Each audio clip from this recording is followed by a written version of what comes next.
and I'm Catherine Graffin, Managing Director of Mondassur, and we're delighted to be here this morning, and we welcome also the remote people, and very happy to talk this morning about this complex subjects. Natalie, I'll let you introduce yourself. All right. Hi, my name is Natalie McCullough. I'm the Partnership Manager at Mondassur, and I work a lot with finding the synergies between other companies in the international mobility space. And I'm very excited to meet all of you today. And I'm excited to discuss a lot about the process of how we can help in terms of expatriations. And we are going to get into some pretty intense details about, but we're going to try to keep it fun. But we do want it to be very grounded in our day-to-day and how we help our clients and how we can help you. So I think that our webinar will last about 45 minutes, and we'll address 5 topics. And yes, we'll try to keep it simple, and so we won't get too much into details, but if you have any questions, please do ask them.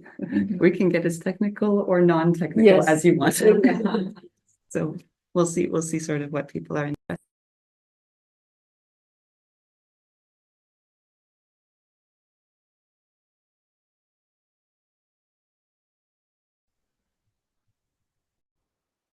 We are a specialized international healthcare broker. We've been in business for now more than 20 years.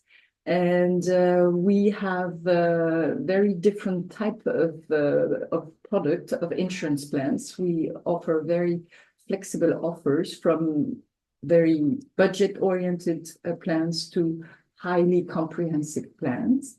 We are working in a very international team. All of our people speak French, of course, but also English. And you may know that it can be quite a challenging issue in France.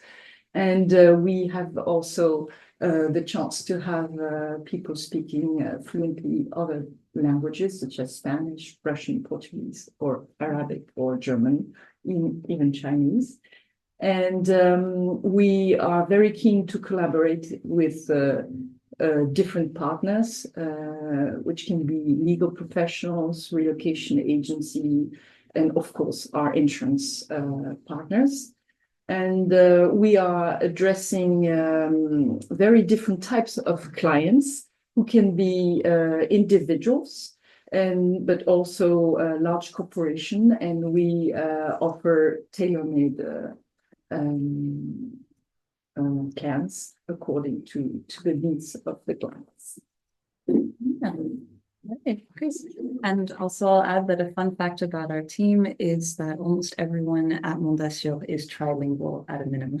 So that's a sort of exciting fun fact. So we all have quite diverse backgrounds. All right, I'll move it to the next slide. Oh, there it is. Okay. I'm just going to make sure we didn't skip a slide. Okay. Good morning. Good morning. Good morning. Good morning. Nice to meet you. We'll just take a little pause. So for the next part of the webinar, we're going to really start going into the specific cases of the kinds of expatriations that we've helped with, and diving into particularly the insurance requirements and the health aspect, because that's kind of what we work on every day. So I wanted to start with retirees and digital nomads. So notably, what these two groups that might seem quite different have in common is that they are not going to be integrating into a French company. And so in these cases, these are people who do need health insurance. They are typically going to need from the first year private insurance, and they're going to need this as part of their visa application. So that's something that we work with all the time, and we have a wide range of products that we can offer in that situation. So again, because we have a lot of visa types, I'm going to try to not spend too much time on any one, so I'll just move right along. But if anyone has any questions about one particular category, please stop me and I'll go into more detail. So with spousal visas, I'm actually going to take a quick pause and I'm going to talk a bit about why we chose this topic for the webinar, which is we found that it was quite unclear when a visa required private health insurance and when it did not. And we found that when we were consulting with our partners in law or our partners who are relocation agents, we were asking them these questions, do you find that this is required? Are you, what are your thoughts? And I was getting back often, we're not sure. And actually this is changing a lot all the time. And that's what motivated us to want to put together this webinar. So with spousal visas, around 2 years ago, we were getting feedback from clients that it was required. And so that's what we were advising to our clients. We have, within the past 6 months, been having more and more feedback that it is not necessarily required. So what we do in those situations, if we have someone coming to us really insisting that they don't need it, that that's what their lawyer advised, we do always recommend to have health insurance because it's never good to be in a foreign country with no health insurance at all. But these people who are on a spousal visa may be able to take, for example, 3 months at a time rather than an entire year in advance. They might not have such strict requirements, so they are going to be more flexible about their options in terms of health insurance. Okay, so then I'll move on to the entrepreneur création d'entreprise. Much to our surprise, around 3 months ago, we started getting reports that this category no longer requires health insurance, which I found super strange. But a lot of how we get our information is the clients, what they tell us, the feedback they give us, and also the forums. So we're very active on the expat forums online. We find that that's where a lot of the up-to-date data comes from. And we have had at this point 3 feedbacks from clients where I checked in with them, after they purchased, apologies, and they confirmed that they were able to receive their visa without, So just a quick question. Yeah. This is only with consulates, right? Yeah. Not that effective. Yes, as more specifically, this is people going through the visa centers in the United Kingdom. Okay. And we're going to get to that. We do have a category called residency permit renewal in France. And those people who do go from Prefecture have very different rules around what they can. If I can just precise something about the entrepreneur visa, and it has to do with the type of entrepreneurship that people are going to organize in France, because as you know, you can be an individual or you can be a salarié, and which makes a big difference in terms of health insurance as well. So if you're a salarié already paying for the social charges, then you may not need in the visa center health insurance. But if you're like a real entrepreneur, like gérant majoritaire, SARL, or this type of status, then you probably need a health insurance. But it is unclear exactly where the frontier is. So just if I may, we are talking about a complementary health insurance, something that comes on top of the basic social security system. We are No? talking Yeah. about an insurance to get your visa, actually, in Yeah. this type. What is because if they work in France or if they come to work in France, they will have the French social security system, so they will have the If basic. they pay for the social charges, but Yeah.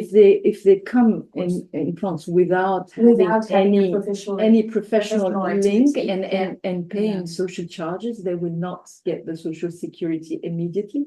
And so that's why So that's they will Question need. about private, Yes, purely yes. private health insurance. Yes, Okay. yes, exactly. Yeah. Because Mondassur, we are focused on 100% private healthcare. Yeah. But we do also offer top-up insurance. Okay. And the top-up healthcare insurance come indeed if you are entitled to get into the French social security and you already have the card vitale. But most of the first arrival don't have this card. So these can be short-term contracts Yeah. Obviously, because if They it's can. just coming into the country, maybe your employer ends up giving you insurance, you don't need it anymore.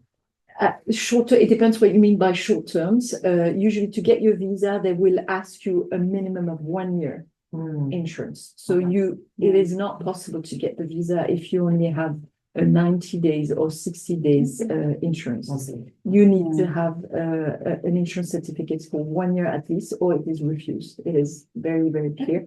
Even if you get your carte vitale 6 months, 9 months, if you're lucky, but you Yeah.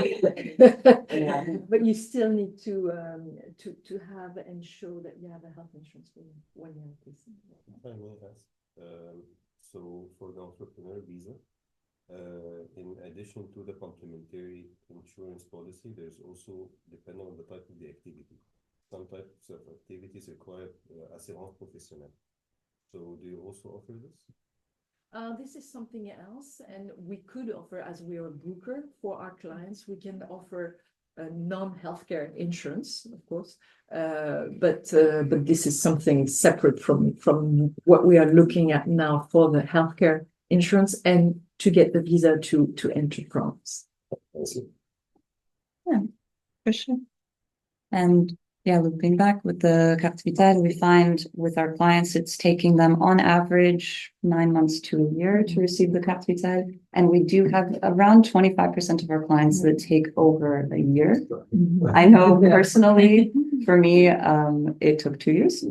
And then the long, so we do get that quite a lot. That's actually a next slide. So we're getting a little bit ahead of ourselves, Yeah, but you were non-European or? indeed, I am American. Okay. Yeah. Yeah, so I had to go through the process. We do have a lot of clients that are very optimistic about how long it will take them and who end up actually being on our private health insurance for a lot longer than they maybe expected to be.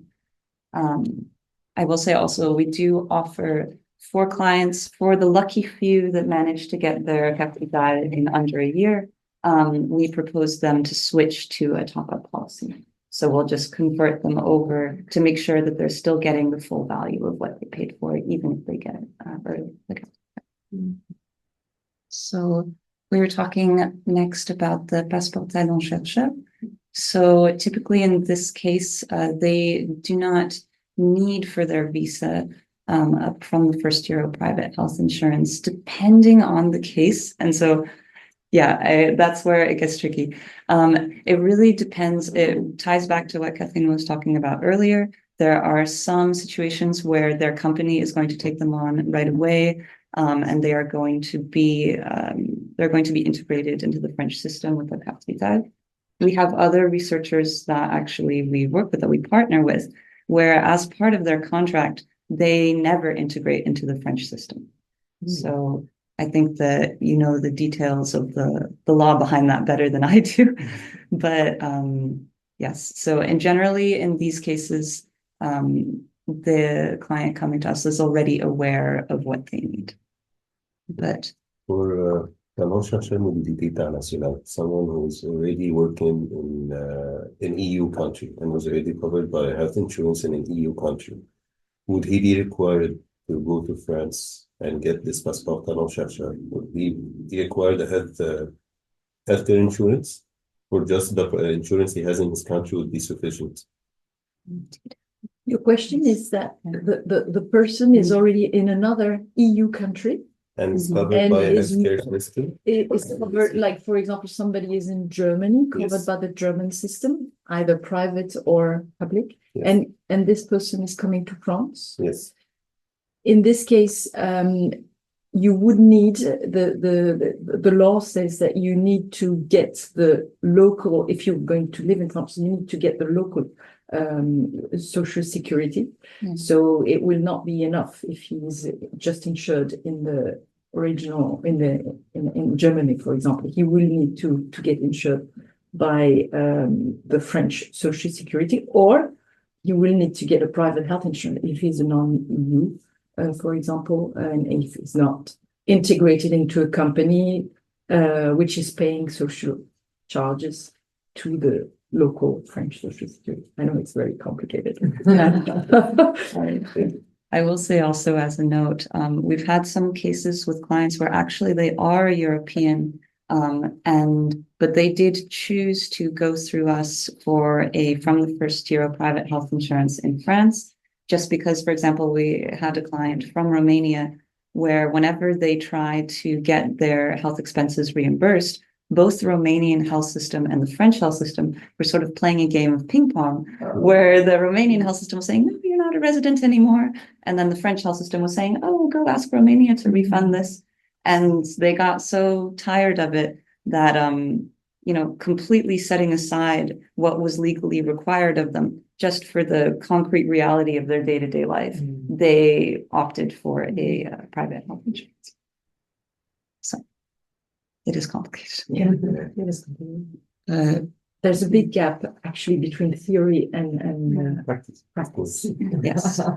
And also this is a little bit out of our webinar, but for international students, for example, who are not who do not have a university which is integrating them automatically and doing all the administrative process to get into the French Social Security, like a lot of schools, non-university. Then for them, we partner with some schools, and they prefer to offer to their usually non-EU students to offer a private health insurance, because when they're coming in France just for 6 months or 1 year, it is such a hassle to get the Social Security that they prefer to have like an international healthcare insurance for 1 year, 2 years, the time of their studies, even if in France they could be entitled to get the Social Security, but that way, the amount to pay is not so high for the students, so it is really worth it to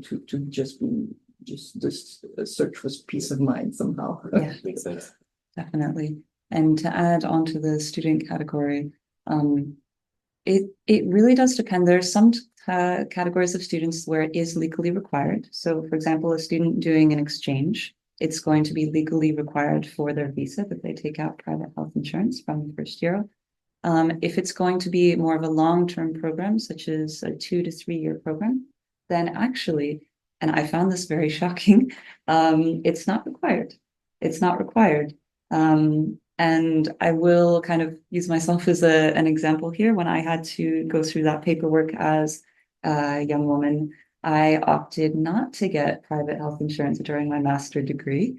I would not recommend that choice to anyone listening, because in the end, ultimately, some dental things came up, which cost 4,000 euro out of pocket. So it is sort of a common misconception in France that everything is free in France and that you don't need healthcare. And we spend a lot of time explaining to our clients that is really not the case. And so if during this webinar, if someone hears, okay, in this case, it's not required, in this case, it's not required, we still really try to urge people to get it anyway, because the gap between the theory and the reality is quite large, and the regulations are not always really adapted to real life.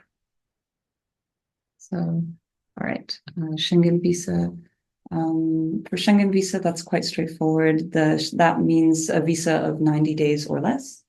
For this visa type, health insurance is always required. And it's usually a quite simple health insurance. The threshold is a lot lower.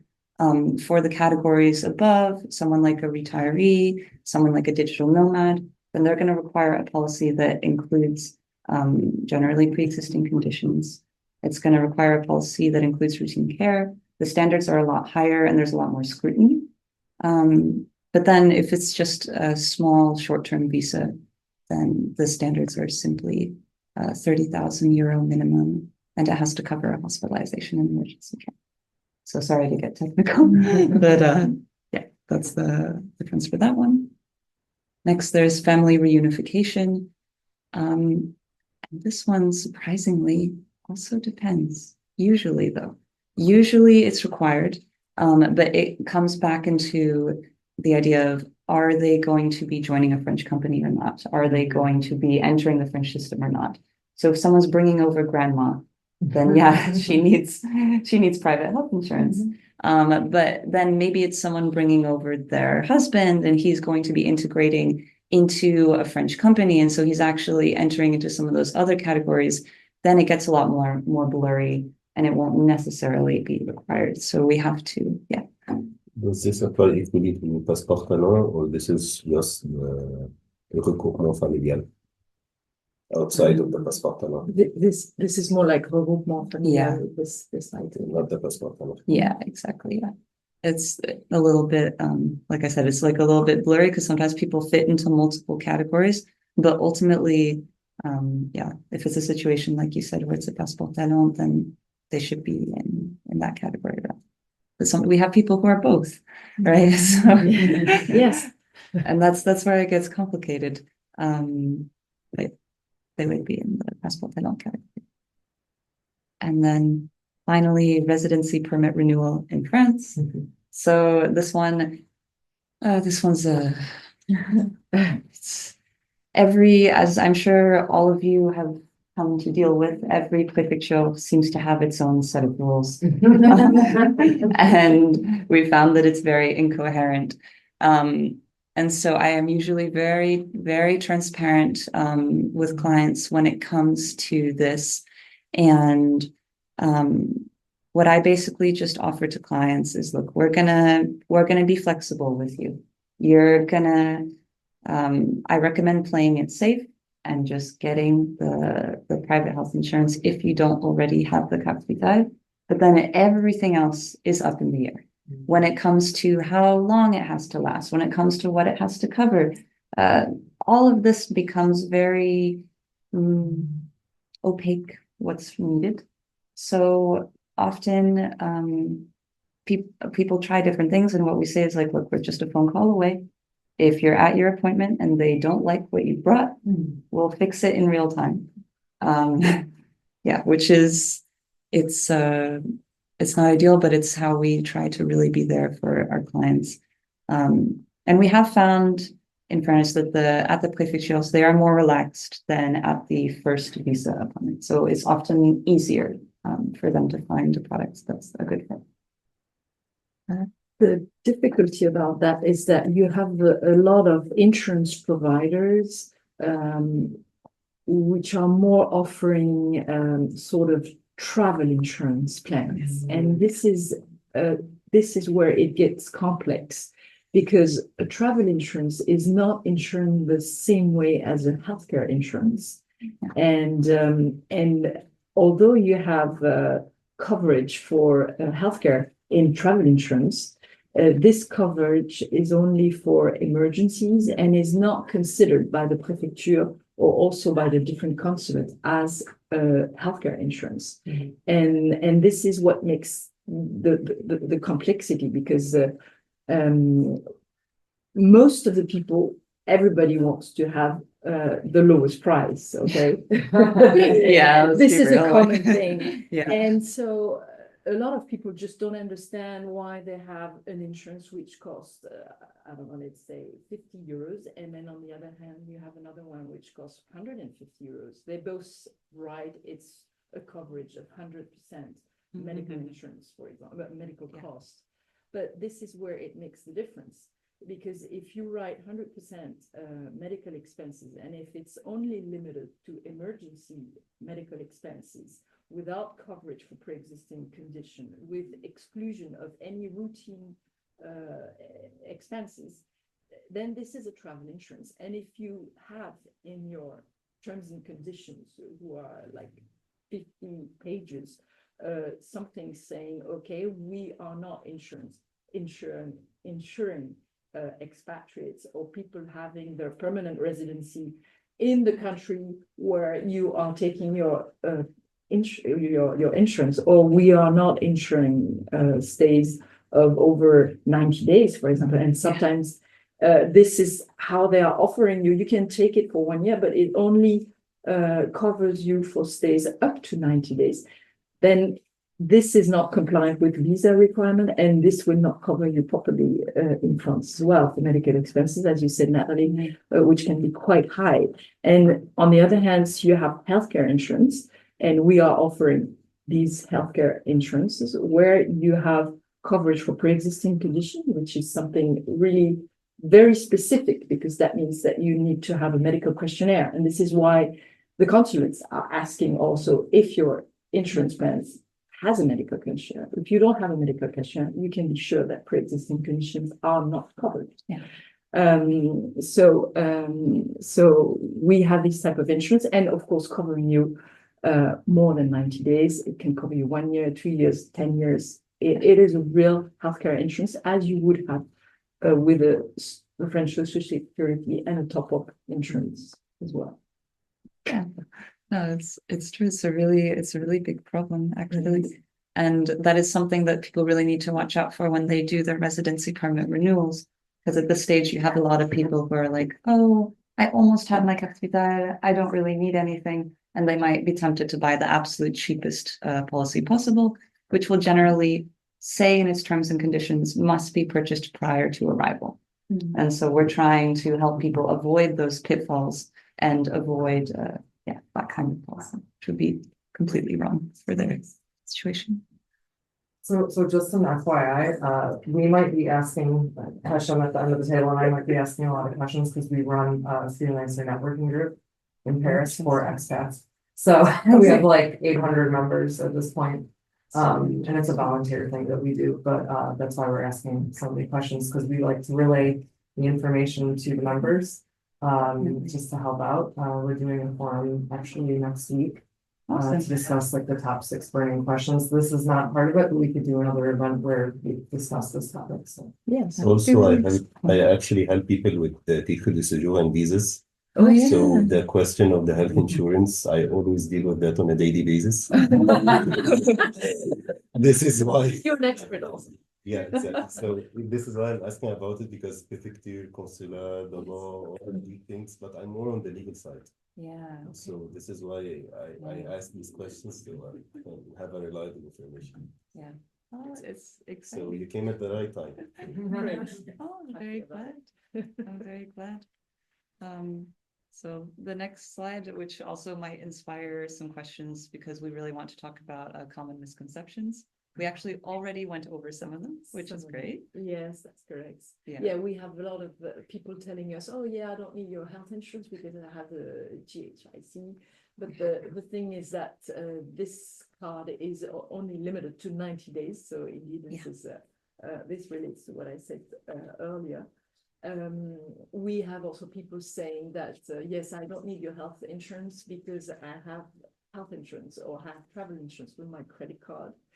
But this is a total misconception also, and specifically to have the visa, of course, because the insurance you will have with your credit card depends on the credit card and the level of the credit card you're going to have. This is valid for worldwide concerns.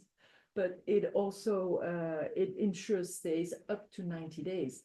And it is wrong to say, okay, I'm going to take for the first 3 months the insurance of my credit card, and then afterwards I'm going to take a health insurance, because insurers are like everybody; they are doing business, and they're the first one to do that. And so, if you take a travel insurance, if you have a problem in these 90 days, well, they're going to ask you your return tickets. And if you don't have a return tickets, they will say, oh, okay, well, you're not staying only for 90 days, you're staying more than 90 days, so we will not cover you. And then you will just have to cry.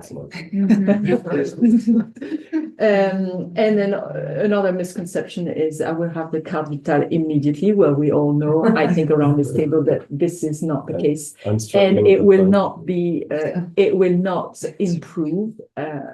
I don't know if you heard, well, you of course you've heard about the budget, the national budget discussions, and unfortunately, I mean, the social security will more and more disengage from many expenses, which will be taken over by top-up insurance. And of course, for expatriate or newcomers to France, they will definitely not get the social security and not be prioritized in getting the carte vitale immediately. Yeah, for sure. And Natalie, maybe you can go on with the other. misconceptions. Okay, definitely. So the next thing I want to talk about is the S1 form.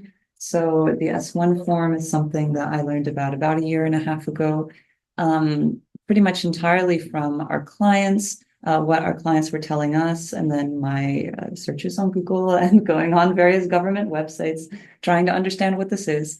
And so with the S1, my basic understanding has been that it can sometimes be sufficient for the visa, but it depends because the S1 is missing one very important element. It doesn't have repatriation. So repatriation is required for the visa, and also to quickly review. So the S1 is kind of like a promise that someone is going to get the carte vitale. It was created after Brexit as kind of trying to bridge the gap, trying to help British people doing an expatriation in France. But from what I've found from my clients, it is complex to receive. And even the people who do receive it find that they still need to show proof that they have cover for repatriation. So what I have proposed to clients that already have the S1 is I generally suggest that they at least get a very simple health insurance to cover repatriation, and that they do both documents in their visa appointment and see how it goes. And yeah, because we unfortunately, something we run into is we have clients in sometimes the exact same situation, going through the exact same visa centers, getting treated different ways. And that's not great. So what I tell them is like, look, I've had some clients where they passed with just the S1 and it was fine. I've had other clients where they went through with the S1 plus a simple health insurance that shows proof of repatriation, and that worked fine.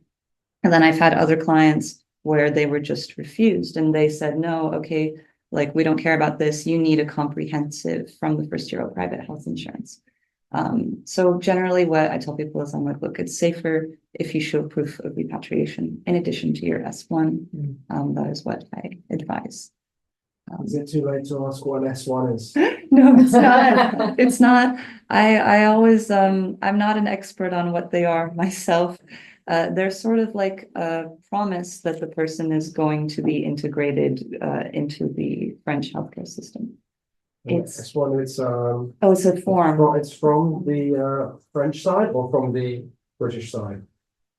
No, but the case, sorry, S1 form is coming from HMRC. Because when you are resident in the UK and you want to move to France for a project or for a short period of time, then you go to HMRC, you ask for S1 form, and it covers the medical expense in France for you. Okay. Thank you. Basically, when you go to the hospital in France, you pay, but you pay upfront, and then you submit this invoice, the brown form, back to the HMRC to reimburse you. Okay, yeah.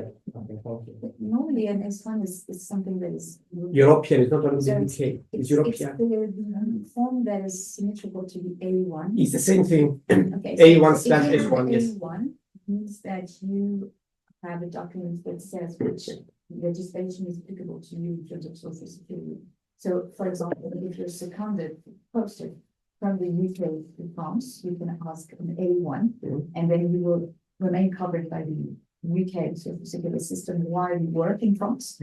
And then you ask an S1 when you go to the French social security system to register and say to them, well, I am posted from the UK, so I remain under the UK social security system, but I can have medical expenses in France and be reimbursed in France because it will be paid by the UK system. Yes, it's That's a a reciprocal. coordination Yeah. within the EU and also with the UK. So it's something that you can have in any country, an Okay. S1, and it's normally something you have when you have an A1, meaning that you are living or working in a country in which you are not insured.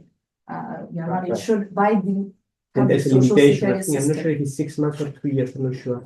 The limitation, there's a limitation of For the the, A1, yes, well, it depends. If you are seconded, it's maximum 24 months. yeah, 2 years, yeah. And if you are in a multiple state worker A1, you can have, it's not limited in time, actually. Generally speaking, it's 12 months, but then you can renew it and Yeah, there's no brilliant, yes. limitation. It's very interesting. It's sometimes challenging for us because this is something that the clients bring up with us. So we learn about it through this lens of the clients. But what is complicated is the Yeah. combination between social security and immigration, because to me, an S1 is something you have when you're already in France and you received an A1. And so I can't see how the prefecture can ask for an S1. It seems very, very And there is strange because complicated. normally it's for I don't European know. Union citizens anyway. Sorry. The S1 form is an A1 form is for European Union citizens only. Yes, definitely. So they don't need to go to prefecture anyway, they don't need the visa. Oh, we don't. Except for the UK, because for the UK, that's the UK, we have a yeah. combination of Yeah, the yeah. two. Yeah. Yes. Yeah. Those typically, the people who have this one are our clients that talk to us about it are the ones going through the first steps at the visa center in the UK. Yeah. Yeah. Usually once they're at that step of at the prefecture, then they're not talking to me about it anymore. Okay. But yeah, it's been very mysterious for us as well. So I'm happy to hear some more feedback on what it is. And yeah, for us, what we've generally, like I said, we've been advising to have repatriation and then, yeah. So then the next bullet point, we kind of talked about it already, which is no, medical costs in France are not free. I think that everyone here already knows that. But as anyone who works with expats, I think you probably deal with this a lot, particularly Americans. When I get Americans on the phone, they're so used to the astronomical expenses in the US that they just cannot fathom that it would be necessary to get a private health insurance in France. And I did used to be like that myself until I moved here and I realized that actually it depends. And can I ask you something? After obtaining your card detail, do you have everything covered, or do you still have like your own personal health insurance plan, which covers like, you know, your 4,000 euro dental costs, that kind of thing? Well, actually, because I work for Mondassur, I have a really nice mutuelle. So I have my carte vitale, and then I have the top-up coverage from our employee mutuelle. Okay. So it's like it's a great once you're integrated into the French system with that combination of carte vitale and mutuelle, like say that dolce. You are not wearing France only with the carte vitale, you are limited. You are not, it's not 100% covered. Yes, it's about 75%, is that right? That depends also. Depends on the Sometimes it's zero. Yeah. It depends on what you've got. Just a complimentary. Yes, yeah, I feel like dental is one of the good examples of like what's not covered. Just a quick point. I'm going to try to simplify you how that works actually, and also for the top up, the French top up, how they work, because you have like negotiated tariffs between the Social Security and the different medical providers in France. And so this is now, for example, the GP visits are now limited to 30 euros. Before it was 26 euros. Right. 26. So that means when a health insurance, a top-up health insurance say, we are going to cover you up to 100%, or we are going to cover you up to 150% or 200%. You think, oh, how is this possible? What does that mean, actually? It means that for like a GP visit, which is limited officially, legally at 30 euros, if your top-up insurance that you will have on top of the Social Security says 200%, that means that they are going to cover you up to 60 euros. And for example, which is very rare to find a top-up insurance covering your GP up to 200%. Usually it's 150%. But that means that if you have a doctor saying, okay, my visit is 80 euros, it's more about specialists who are going to be out of the legal tariff. GP usually don't go over 50 euros. Like a dermatologist. Yes, Yeah. but that means that you will have from your own pocket more to pay out. And if you don't have a top-up insurance, or if you have a very low top-up insurance, or no 100% health, private health insurance, then you will not be covered more than 30 euros by the Social Security. It will be for you. So it doesn't make a big difference for a GP visit, but it does make a terrible difference for all the imaging acts, all the specialists, also consultation, and of course dental or optical care, which then the Social Security have legal tariffs of like 2 euros per glass, or things which are completely out of reality. Yeah. Okay, thank you. But yeah, so the last common misconception, people tell us I'm going to go back to the UK for all my medical needs. I actually hear that a lot.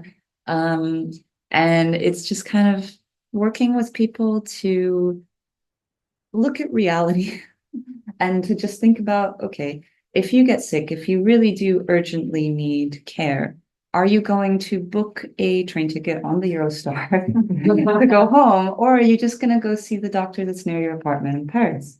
If you need it, you're just going to do what's more convenient. And so I try to sort of gently remind people that, okay, no, get the idea of, okay, let me get the worst possible private health insurance, or let me get no private health insurance, just because I'm going to go back to, back home for all of my medical needs. Not realistic. And I hear a lot of people saying, oh, but I'm healthy. I'm fine. Actually, you're not. yeah, exactly. And ironically, a lot of the people who say that actually aren't fine. They so yeah, it's trying to help people be realistic about what they're going to need in the future, and doing a bit of planning ahead and a bit of investment ahead of time to prevent stressful situations down the line. So good luck with all that. Yeah, let's see. I'm just gonna. I'm waiting for the slide to change. I'm having an expert help me. There it goes. Okay. So yeah, so here's a moment where we're going to be definitely opening up the floor a bit, because these because these are not our areas of expertise. So you may be asking, why are they on the slide? Because our clients ask us. And so they might be talking to Natalie, insurance broker, and they might be asking me, how do I find housing? How do I Call do? the chamber. Yeah. That's all. Just with the draft, we have all the experts. You have housing here, you have a fear now in immigration, you have a tax system here, opening a bank account, we have got at least 2, 3, 4, banks. Navigating the French bureaucracy, that also we can. It's everybody. That's everyone. It'll take everyone. To figure that out. Yeah. We are partner anyway. We are here to help you. Yeah, absolutely. And so in these areas, usually my approach when people ask me about this is I'll allow myself to struggle along for like 2 to 3 minutes, and then I'll stop them and I'll say, okay, we're starting to get beyond my area of expertise. Let me connect you to one of our trusted partners.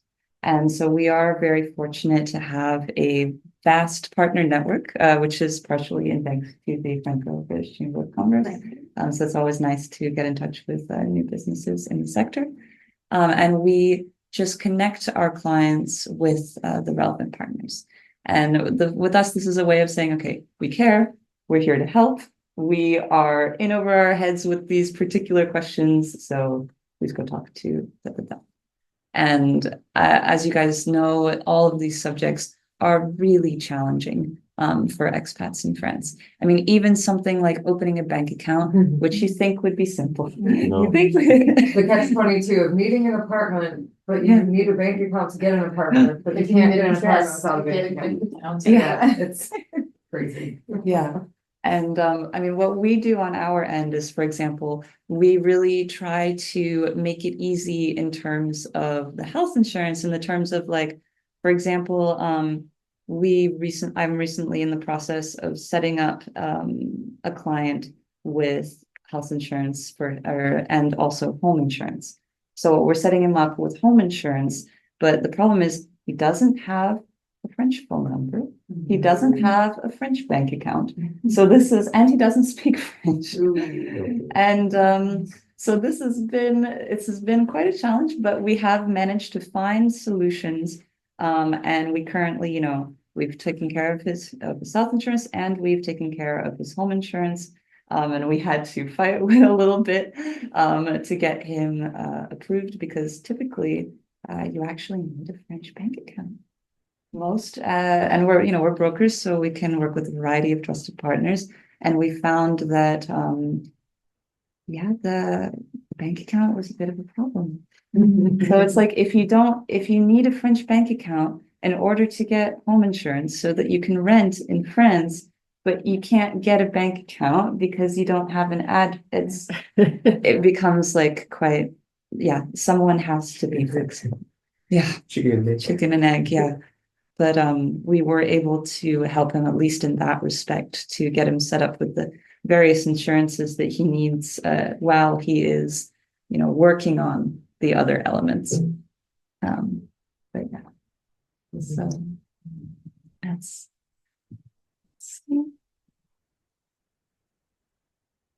So yeah. Yeah, so finally, we have come to an end to our webinar. And so, yes, how Mondassur can help you, and how are we different from the other insurance provider? Well, first, I said we are very specialized in these topics of international healthcare insurance. We are very flexible because of our clients and because of this very specific business. We are one of the few brokers who are also fully digitalized, and also with the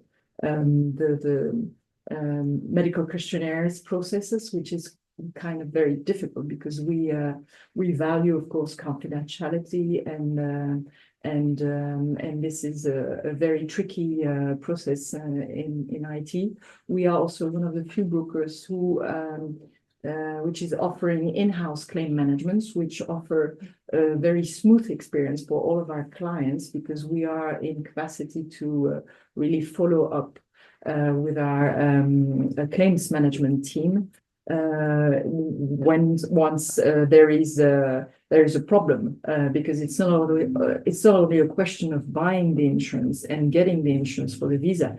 It's also about really getting the service you have paid for.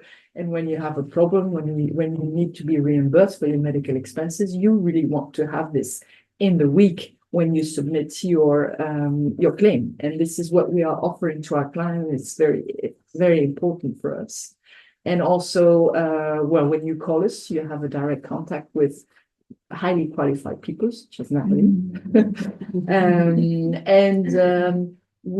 As we are really managing from A to Z the total process, we are also able to offer a very stable pricing of our plans.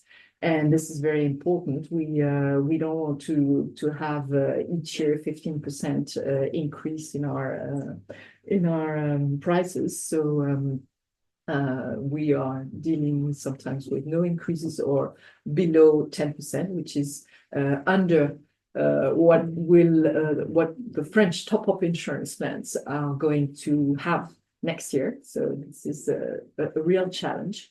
And of course, our insurance plans are covering you globally. That means that you will be covered in France for the people getting in France, but you will also be covered outside of France when you travel, when you also have professional travel somewhere else in the world, and this is a very big advantage for a mobile phone.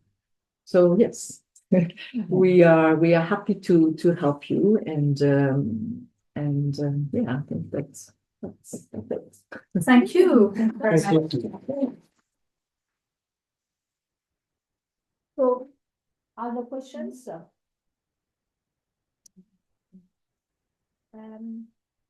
We have got two people. Clement, Fiona, have you got some questions? No, Catherine, I just wanted to say thank you very much, and thank you, Mondassur. It was very interesting. Thank you, Fiona. Thank you. Thank you. So if there is. We had a question. Yes, about the price. About the price. That's a very good. It's a very good question. How it works. Well, the price depends on the geographical zone. So here we're talking about France, and we're lucky because it's the less expensive geographical zone. Yes, because healthcare expenses are quite low compared to other countries such as the UK or the United States. And then the price depends on the age group. Yeah. So, and also on the type of insurance plan that you, so we have really very budget oriented, like what we call backup, which are not sufficient for visa requirements, but to well balance a plan to very comprehensive plans. So it really much depends, but it's I would say it's very affordable, and it's sometimes about the price of just a little bit above top-up insurance only, but you don't have social security. So it's really interesting. But the best thing would be to call us, ask for a quote, or you can also make quote online as well. Yeah. I could give a full shit. I could give a range also. So what I find with our British clients in particular, they are usually spending, depending on their age, between 400 to 3,000 euro. Per year. And per year. And that's going to be, the 400 might be someone who's quite young, someone in their 20s. And then on the other end, to be very, very specific, I think it's 2,989. And that would be 1 year of coverage for someone who is 75 with our gold visa safe policy. Yeah. We have some policies that are quite popular among certain age groups, and then for those age groups, I've actually memorized the price for a year of coverage because it just comes up a lot. Yeah, of course. Of course. Can you sometimes be cheaper than a mutuelle in France? That's a great question. So, for example, can you get anything useful for around 50 euros a month? It depends on your age. 50 euros per month, even for a mutuelle, it's for younger people.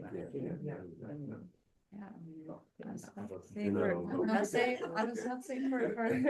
for student policies, those are really competitive. Oh yeah. I think that a student, student policy, they're very competitive. It's like, I mean, 10 euros per month, like nothing paying, for example. As a top. It's a complementary. Yeah, it's a complementary. Yeah. But generally, you're more oriented for expats, or you offer your services for Sorry? You're more oriented for expats, or you offer your services for French and expatriates. Both. We do both. Yes. It's a good option. So we have several, but retired people are an important sector for us. Students are a very important sector.